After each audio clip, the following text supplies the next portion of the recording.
이제 예수님의 탄생에 대한 이야기들을 이제 마치고 예수님의 유아기적 그 시절은 공간복음에서 딱 한 곳, 누가복음에서만 잠깐 언급을 하고 있고, 그리고 마태복음과 마가복음에서는 예수님의 세례 이후에 바로 사역을 하러 들어가는 그 모습들을 보여주고 있습니다.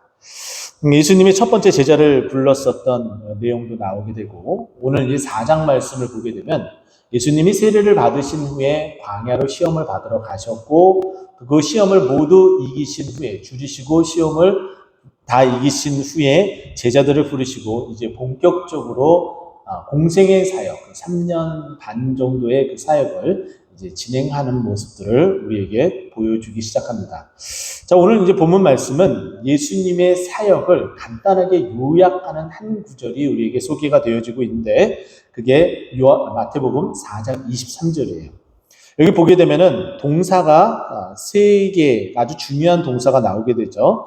첫 번째는 가르치시며, 그리고 두 번째는 전파하시며, 그리고 마지막 세 번째는 고치시니. 이게 예수님의 3대 사역의 가장 중요한 역할을 했었던 부분이 바로 이 부분입니다. 예수님은 어디를 가든지 간에 마치 사도 바울이 그 모습을 그대로 본뜬 듯한 그런 인상을 심겨주듯이 예수님도 그 사역을 시작을 할 때에 온 갈릴리에 두루 다니사 그들의 회당에서 가르치셨다라고 말씀하고 있어요. 이미 예수님 그리고 하나님의 이 말씀은 하나님께서 먼저 선택한 이스라엘 백성에게 그 구원의 기회가 먼저 찾아오게 되어져 있습니다. 근데 그들이 하나님의 말씀을 알고 있죠. 근데 그 말씀이 무엇을 향해서 나아가고 그 나아간 그 말씀의 가장 중요한 포인트가 예수 그리스도이고, 그 예수 그리스도로 말미암아 구원을 받게 되었다라는 것을 그들이 알아야 되는데, 그들은 예수 그리스도까지 못 나가고 있는 거예요. 그러니까 예수님이 직접 오셔서 그들에게 이제 구원할 자, 메시아, 기름 부음 받은 자, 그리스도, 이것이 누구인지에 대해서 이제 알려주고자 그 천국 복음을 이제 가르치시고 나아가려고 하는 거죠. 이미 알고 있는 자들에게 성경이 너희들이 알고 있는 그 부분이 바로 나다라는 것을 알려주려고 갔는데, 여기 보게 되면은 예수님의 주요 활동의 어떤 반경을 나타내주고 있어요.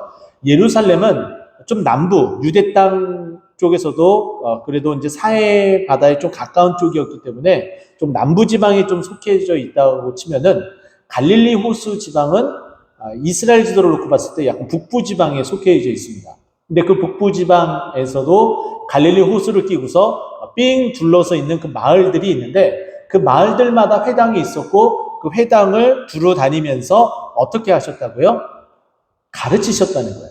이 말씀이 무슨 의미이고 이 말씀은 앞으로 어떻게 진행되어지는지 가르치셨다라고 말씀합니다. 우리가 배우지 않으면은, 그 가르침을 받지 않으면은 우리는 도무지 하나님의 말씀을 깨닫지 못하는 자가 됩니다. 그렇기 때문에 봐야 되죠. 그래서 제가 전에도 말씀드렸죠.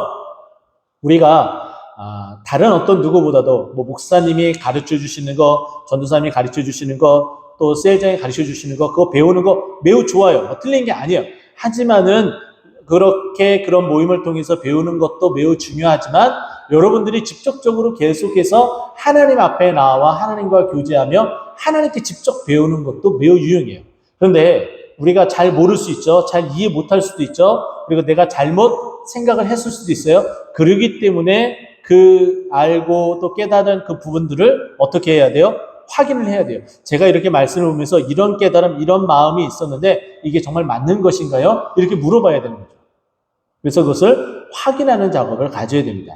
근데 여기서 보게 되면은 예수님은 어떻게 하셨다는 거예요? 천국 복음을 전파하셨다. 그러면 우리도 어떻게 해야 돼요? 성령님에게 뭘 받아야 된다고 제가 말씀을 드렸어요? 저자특강. 성경은 무엇으로 감동됐어요? 성령으로 감동됐다고 말씀드렸죠. 그러면 그 성령으로 감동된 성경, 그러면 성경의 저자가 성령인데, 그 성령이 직접 저자특강을 하면은 우리는 이 말씀이 왜 기록되어져 있고 무엇 때문에 기록되어져 있고 무엇을 목적으로 하는지 우리가 쉽게 다 이해할 수 있다는 거예요. 그래서 기도하면서 어떻게 해요? 주님, 저에게 저자특강해 주세요 라고 기도하면서 성령님의 가르치심을 받아야 되는 거예요. 또 교회 안에서 그렇게 프로그램을 통해서 우리가 또 지도, 가르침을 받아야 된다는 거죠. 예수님은 그 공생의 사역을 3년 동안 하신 거예요. 그리고 또 연이어서 계속해서 무슨 일을 합니까? 천국 복음을 전파하셨다. 이 복음을 알지 못하는 자들이 있어요. 자, 왕래하는 사람들도 매우 많았습니다. 디아스포라들도 굉장히 많았어요. 그냥 그냥 의식에 지나지 않는, 그냥 한번 이렇게 가서 성전에 그냥 들어갔다가 나오는 어떤 그런 허례허식의 일종의 어떤 모습으로 지냈었던 사람이 굉장히 많습니다. 자, 왜 그런지 지금 우리가 살고 있는 이 시대하고 좀 비교해서 설명을 해드리자면 이렇습니다. 저희 집안도 뭐 불교 집안이다 뭐 이렇게 이야기를 하는데, 불교다라고 이야기를 하지만은 절에 간 적은 한 번도 없습니다. 심지어는 소위 말해서 초파일이라고 그러죠. 4월 초파일, 석가탄신일이라고 우리가 보통 그렇게 이야기를 하잖아요. 음력 4월 초파일 석가탄신일에도 한 번도 절에 간 적이 없습니다. 절에 간 적은 있어요. 언제 가요? 산에 갈 때. 산에 가면은 절을 항상 이렇게 지나치게 되죠. 그래서 한동안 굉장히 이 나라 사회가 굉장히 시끄러웠어요. 문화적 관람용. 나는 그거 안 보는데 거기 지나간다는 이유 하나만으로 그냥 돈을 소위 말해서 삥 뜯듯이 그냥 걷어가는 어떤 그런 부분 때문에 굉장히 말이 많고 문제가 많았는데, 이제 그런 조례 이런 법들이 이제 폐지에 이르렀다라고 저는 얘기를 들었습니다. 그것처럼 우리가 불교라고 하면서 불교라고 하면서 절에 한번 안 가는 일들, 또 기독교라고 하면서 교회에 거의 안 가는 일들, 이건 우리나라뿐만 아니라 뭐 전 세계 뭐 다른 나라들도 마찬가지예요. 그런 일들이 굉장히 많다는 거죠. 그러면 그 사람들이 적극적으로 배우려고 하는, 가르침을 받으려고 하는 그런 사람들보다는 오히려 어떤 사람들이 더 많아요? 복음을 듣지 못한 사람들이 더 많다는 거예요. 그러면 이스라엘 땅도 마찬가지겠죠. 또 외부로부터 외국인 사람들도 왔다 갔다 할 텐데 그들에게 무엇을 하는 거예요? 복음을 듣지 못한 그 자들에게 천국 복음을 전파하시는 거예요. 예수님이 이렇게 천국 복음을 전파하고 그걸 들어서 천국에 들어갈 수 있도록 하나님께서 그 길을 열어놓으셨다. 이것은 또 한 가지 우리가 해야 될 일들을 알려주신 것이다. 우리가 해야 될, 주님께서 이제 이 땅의 사역을 다 마치시고 부활하시고 승천하신 후에 그 복음을 계속해서 전파해야 될 일, 그리고 그 복음을 가르쳐야 될 일, 그 일들을 이제 누구에게 다 주신 거예요? 우리가 알고 있는 마태복음 28장에 보면은 다 우리들에게 맡겨졌어요. 그걸 위임하셨다고요. 우리가 알고 있는 것처럼 마태복음 28장 잠깐 펴서 잠깐 볼까요? 마태복음 28장 18절, 19절, 그리고 20절 제가 쭉 읽어드리겠습니다. 예수께서 나와 말씀하여 이르시되 하늘과 땅의 모든 권세를 내게 주셨으니 그러므로 너희는 가서 모든 민족을 제자로 삼아 아버지와 아들과 성령의 이름으로 세례를 베풀고, 이걸 복음을 전파하는 일에 대해서 얘기를 하죠. 그리고 20절 내가 너희에게 분부한 모든 것을 가르쳐 지키게 하라. 가르치는 일들도 마지막 위임응령으로 우리에게 허락하셨다는 거예요. 그러니까 예수님이 하셨던 그 일들을 우리가 그대로 답습해서 할 수 있도록 보여주신 거예요. 근데 그것을 너무나 잘 이행한 한 사람이 있죠. 누가 그랬어요? 사도 바울이 그랬습니다. 사도 바울이 복음을 전파하러 다니는 곳마다 그렇게 흩어진 유대인들이 모여서 예배드리는 곳이 어디였어요? 회당이요. 그래서 회당에 먼저 가서 복음을 전파하고 가르치시는 일들을 했었다는 거예요. 똑같은 패턴이에요. 예수님이 하셨던 걸 사도 바울이 했고, 사도 바울이 했던 걸 이제 우리가 그대로 이어서 한다라고 보면 되겠죠. 자, 그리고 나서 또 예수님이 어떤 일을 하셨느냐? 백성 중에 모든 병과 모든 약한 것을 고치시니. 자, 이것은 그들의 필요를 채워주셨다라는 표현으로 바꿔서 이야기할 수 있습니다. 가장 힘들고 어려운 자들은 물질이 없어서 힘들고 어려운 것이 아니라 육신의 질고 때문에 그것으로 인해서 더 이상 하나님 앞에 나아가지 못하는 불평과 원망, 감사함은 사라진 채 그렇게 살아가는 자들의 모습이겠죠. 자, 이렇게 병과 모든 약한 것을 고치기 시작을 하니까 그 소문이 일파만파 퍼지기 시작을 하는 거예요. 사람들이 그 소문을 듣고 점점 다가오기 시작을 하죠. 심지어는 우리가 알고 있는 것처럼 눈먼 자가 예수에 온다라는 소문이 들리기 시작을 하니까는 자기 자신도 눈을 뜨고 싶어서 예수님이 지나간다는 그 소문을 듣고 멀리서 큰 소리로 외치죠. 다윗의 자손 예수여 나를 불쌍히 여겨 주시옵소서 라고 고백하는 일들도 있습니다. 자, 이렇게 예수님의 이런 소문이 점점 퍼지게 되는데 어떻게 퍼지는지 24절에 이렇게 이야기합니다. 그의 소문이, 예수님에 대한 소문이겠죠. 어떤 소문이에요? 가르치시는 것, 전파하는 것, 이것보다도 기적을 베푸는 일들, 이것에 대해서 더 소문이 더 많이 났겠죠. 또 온 수리아에 퍼진지라 이렇게 이야기합니다. 온 수리아 지방이라는 것은 이 갈릴리 이 인근 지역, 이 근처를 말하고 있습니다. 또 그 북쪽까지 이르는 그 지역, 갈릴리로부터 사방으로 이렇게 퍼져나간다라고 보면 돼요. 자, 그렇게 퍼져나가는데 어떻게 퍼져나가는지 보세요. 모든 앓는 자, 병약한 것, 마찬가지겠죠. 각종 병에 걸려서 고통당하는 자, 그리고 귀신 들린 자, 또 귀신이 들려서 어떤 병환 가운데 있는 자들을 말하겠고, 또 간질하는 자. 제가 초등학교 때 저희 1학년 때 같은 반 친구 중에서 간질병이 있는 친구들이 있었는데, 이거 정말 발작이 시작을 하면은 이거 정말 만만치 않더라고요. 정말 그 자리에서 꽈당 쓰러지고, 뭐 거품을 막 물면서 어금니를 막 이렇게 볼볼볼 떨고 뭐 그러는데, 그때 뭐 저는 전혀 몰랐었는데 어떻게 응급 조치를 해야 되는지 1학년 때 배운 거예요. 초등학교 1학년 때. 그래서 연필 같은 거를 물려줘가지고 이 치아가 상하지 않도록 해줘야 되고, 호흡, 항상 우리는 어떤 환우가 쓰러졌을 때 기도 유지하는 것을 매우 조심을 해야 되겠고, 그리고 숨을 쉴 수 있도록 편안하게 해줘야 되는 것이 응급조치 가운데 뭐 하나다라고 보는데, 여러분 그렇게 간질하는 자, 툭 하면 이렇게 쓰러져서 간질 이렇게 힘들어하는 그런 자들, 또 뿐만 아니라 중풍병자들을 데려오니 그들을 고치시더라. 우리가 성경에서도 중풍병자를 데리고 와서 예수님께 데리고 와서 보여줘서 치료를 받으려고 했는데 사람들이 많아서 도저히 못 들어가니까 어떻게 했어요? 지붕을 뜯은 그런 사건이 있잖아요. 그러니까 이런 것처럼 이렇게 소문이 퍼져나가니까 사람들이 점점 예수님에게 다가와서 이 모든 병을 고침을 받으려고 하는 거예요. 근데 지금도 마찬가지죠. 많은 사람들이 그런 얘기를 해요. 포천에 있는 할렐루야 기도원 이야기를 종종 하는데, 그곳에서 처음에 뭐 박대선이나 이런 자들이 처음에는 정말 기적같이 병이 치유되는 어떤 그런 일들이 보여졌었다라는 거예요. 그러면 거기서 그쳐야 되는 거예요. 하나님이 나에게 그것을 주어서 계속 할 수도 있고, 아니면 하나님께서 나에게 단회적으로 이번만 나를 통해서 역사할 수도 있는 거예요.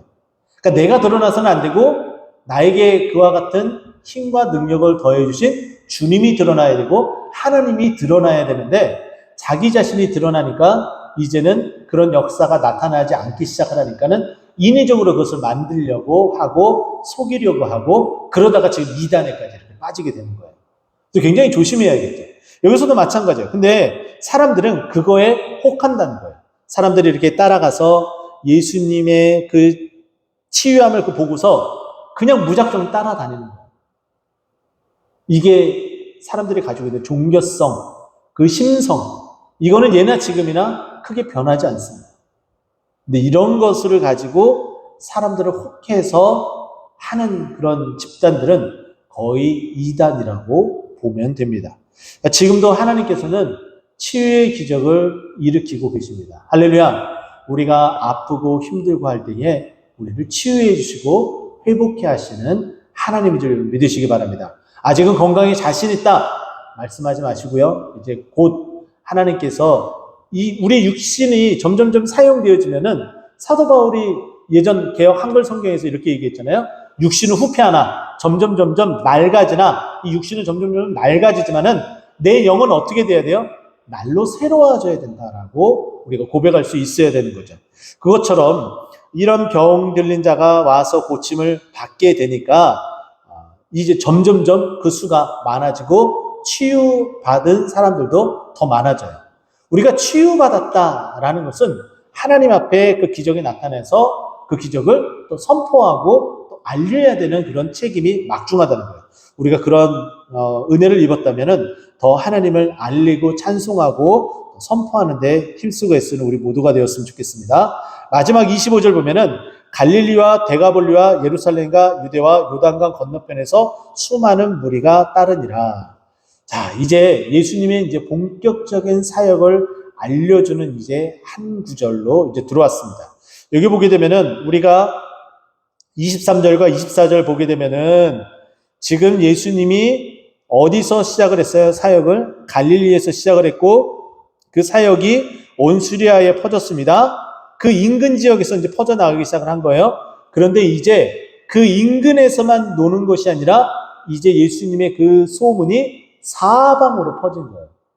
북쪽, 남쪽, 서쪽 할 거 없이 다 퍼졌죠. 그러니까 가장 위쪽에 데가볼리, 그리고 아래쪽에 예루살렘과 유대, 그리고 요단강 건너편, 요단 동편에 있는 그 땅까지도 어떻게 해요? 수많은 무리가 예수님이 온다는 그 소식, 또 예수님이 어디 있다라는 그 소식만 들으면은 다 예수님께로 나오기 시작을 합니다. 그렇게 무리가 모여져서 예수님의 말씀을 어디 가서 들은 거예요? 산에 올라가서 들은 거예요. 그것이 이제 우리가 주일날 보게 되는 어떤 말씀이에요? 팔복. 5장 1절 보세요. 예수께서 무리를 보시고 산에 올라가 앉으시니 제자들이 나오니라. 이렇게 시작이 되는 거예요.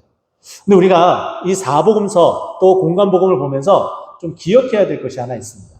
이것은 무엇이냐면은 예수님이 공생의 사역을 막 시작할 때에 그때부터 이분은 범상치 않은 분이야. 정말 확실해 해가지고 그들이 이렇게 기록한 기록이 아니라는 거예요. 예수님이 부활하시고 승천하신 후에 비로소 이것을 남기고 알려야지만 되는 그 막중한 책임감을 가지고 마가가 제일 먼저 기록을 했고 그 마가가 기록한 그것을 가지고 이제 마태도 그리고 누가도 이것을 기억을 하면서 자기 자신의 가장 중요한 가치로 여겨지는 그리고 자기가 써서 이거를 보여줘야 될 그 대상자들에게 그 목적에 맞춰서 기억을 더듬으면서 그래도 자 기억 속에 딱 각인이 되어져 있는 것들을 하나하나 기록을 하며 나아갔다는 거예요. 그렇기 때문에 시간 순서상으로 되어 있지 않을 수도 있어요.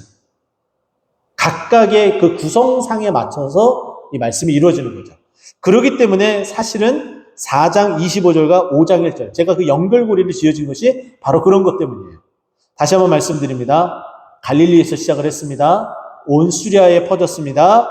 그리고 25절 보면 데가볼리에 예루살렘, 유대, 그리고 요단강 건너편까지 이르러서 그 한정된 지역에서부터 시작해서 이제 온 이스라엘 땅 가운데에 예수님의 소문이 퍼지기 시작했고 사람들이 따라오기 시작을 하니까 그들을 이끌고 어디 가서 본격적으로 가르치시기 시작을 한 거예요. 회당에서 가르치셨던 것을 이제 사람들이 많이 오니까 어디로 간 거예요? 산에 올라가서 가르치시기 시작을 한 거예요. 이제 이해가 되셨죠? 자, 이것처럼 예수님의 이제 사역, 본격적인 사역, 3대 중요한 사역, 가르치시고 전파하시고 고치시는 이 사역이 이 성경 속에서 이 공간복음에서 어떻게 계속해서 나타나는지 집중해서 눈여겨보는 우리 모두가 되고 또 예수님의 그 발자취를 기억을 하고 큰 은혜 받는 우리 모두가 되기를 간절히 축원드립니다. 기도하겠습니다.